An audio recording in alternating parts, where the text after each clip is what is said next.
Bem, pessoal, nós entramos agora, né, numa nova fase do curso. Por que numa nova fase? Porque até agora o que nós fizemos foi, na verdade, caracterizar um problema. E agora nós iniciamos um percurso por várias respostas diferenciadas com relação a esse mesmo problema, né? Então a estrutura é muito simples, na verdade. Nós vamos fazer apresentações breves, né? Os textos e os vídeos vão fazer apresentações breves sobre alguns pensadores da história da filosofia que tratam diretamente da teoria do conhecimento. Em função dessas apresentações, nós retornamos aquilo que nós chamamos de o problema das representações, visando explicar como é que cada autor desse, como é que cada postura dessa, às vezes é mais de um autor, resolve o nosso problema, né?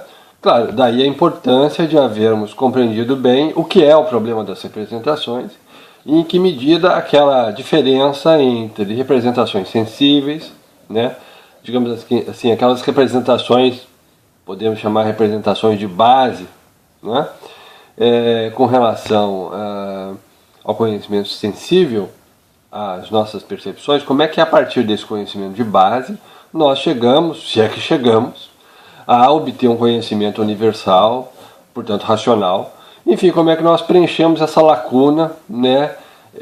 Como é que nós superamos essa dificuldade com relação a esse abismo que se criou entre duas instâncias que nós julgamos habitualmente responsáveis pela produção do conhecimento, né? Pela obtenção do conhecimento por nós seres humanos. Bom, a primeira dessas respostas é uma resposta de um pensador antigo, um pensador anterior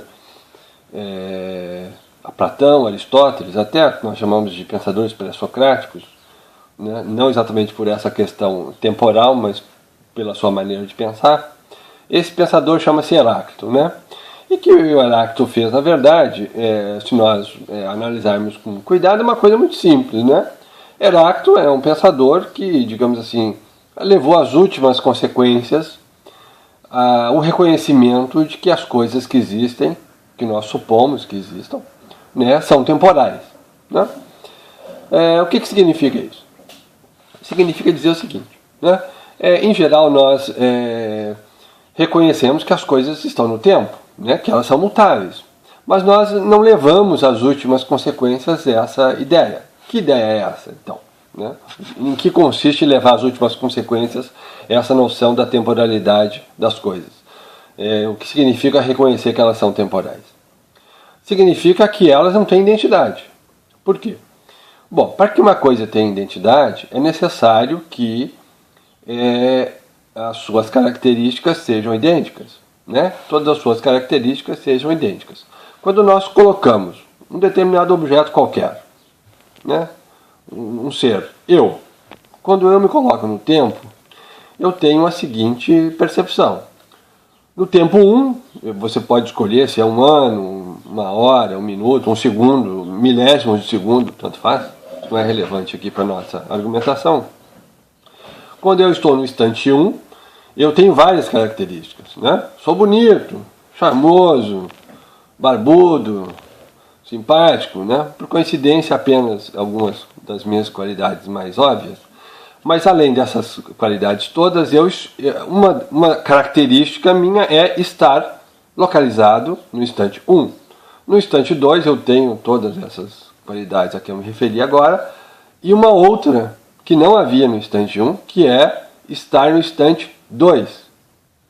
No instante 3 eu tenho todas aquelas características e uma outra que é estar no instante 3.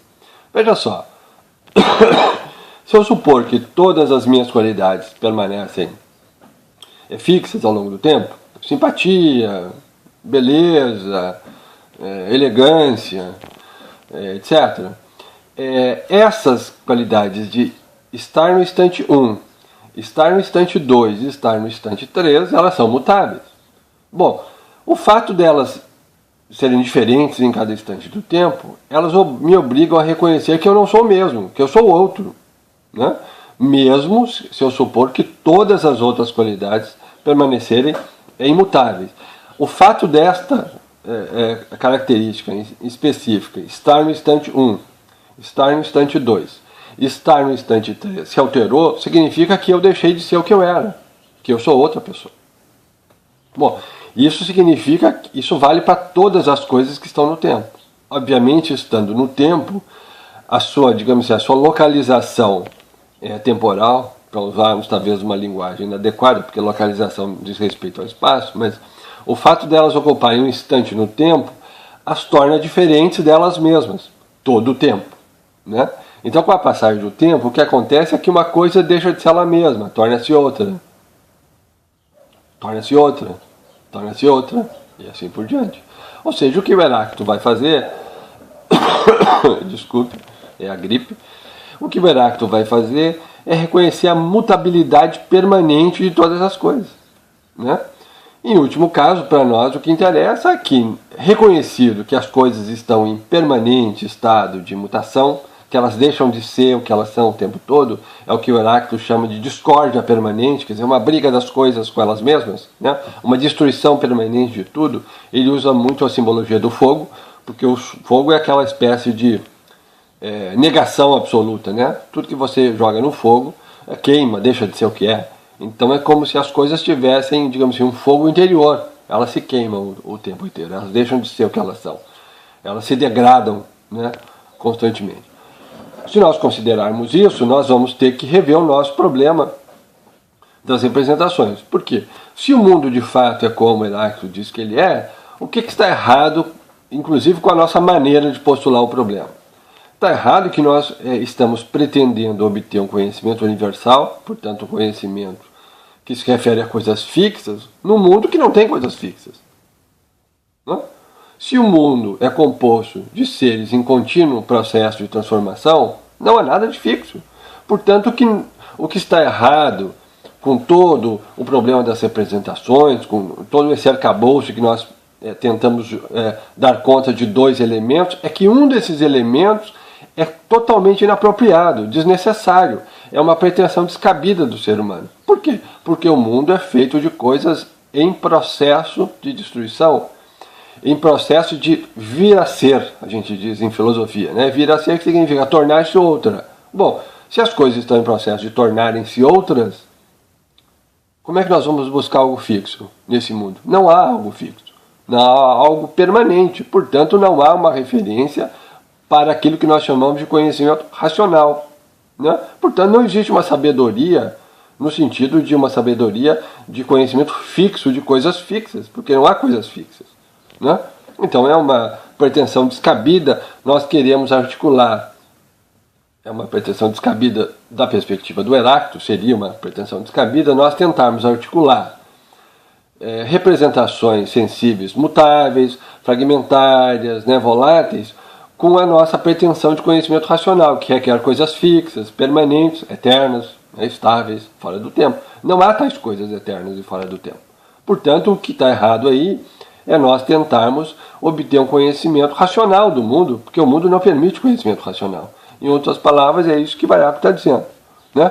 Não é possível ter um conhecimento racional de um mundo que é, em alguma medida, irracional ou transitório. Se você acha que a expressão mundo irracional é estranha ou muito forte, né? O mundo é mutável. Ele tem sua própria racionalidade. A sua racionalidade é a autodestruição, né? A mutação permanente, né? Por exemplo, nós sabemos hoje que nossos corpos estão em constante estado de transformação, que qualquer objeto físico, por mais duro que seja, por mais durável que seja, ele é composto de elétrons, átomos, que estão em constante processo de movimento. Então ele, na verdade, embora pareça uma coisa fixa, sei lá, vou pegar um metal, né, um pedacinho de metal, embora isso aqui pareça uma coisa muito fixa, porque é um metal, ele é uma espécie de motor, né, em constante movimento, né, fluindo para todos os lados, os elétrons se movimentando em torno dos núcleos, dos átomos, etc, etc. Então ele é uma matéria em movimento, né? Portanto, talvez Heráclito tenha razão de dizer o que é descabido em todo a maneira como nós armamos e preparamos as dificuldades que nós deveríamos resolver com relação ao problema do conhecimento, que parte dele não tem sentido, né?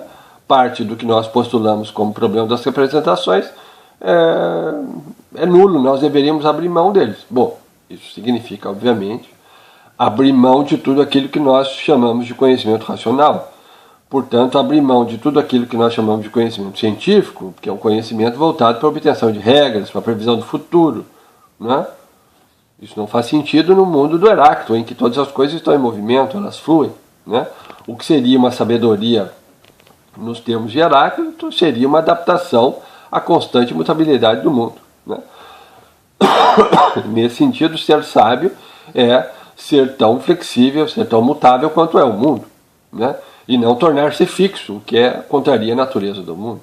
Então, de alguma maneira, o que Heráclito está dizendo é que ser sábio é, digamos assim, andar no ritmo do mundo. E o ritmo do mundo é a mutabilidade. Portanto, não faz sentido procurar pontos fixos, né, para a gente se agarrar, né, onde a gente possa escorar o nosso comportamento ou as nossas expectativas. Né? Ou seja, a sabedoria no mundo mutável é tornar-se tão mutável quanto o mundo.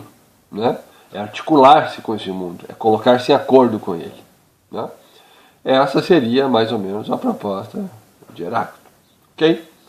Ela, obviamente, muda os termos do nosso problema. De fato, o que nós poderíamos chamar de a resposta do Heráclito para o problema das representações. Ele diz, olha, o problema está mal formulado. Né? Elimina em parte do problema, que não faz sentido, que é a pretensão de obter conhecimento racional de um mundo mutável, transitório, isso não faz sentido, portanto está resolvido. Né? A verdade, de alguma maneira, estaria expressa nesse fluxo contínuo das nossas percepções sensíveis. O mundo é isso, o conhecimento é isso. Né? Isso é estar de acordo com o mundo. Okay? Isso significaria abrir mão do que nós chamamos de conhecimento racional, conhecimento universal. Ok? Até a próxima.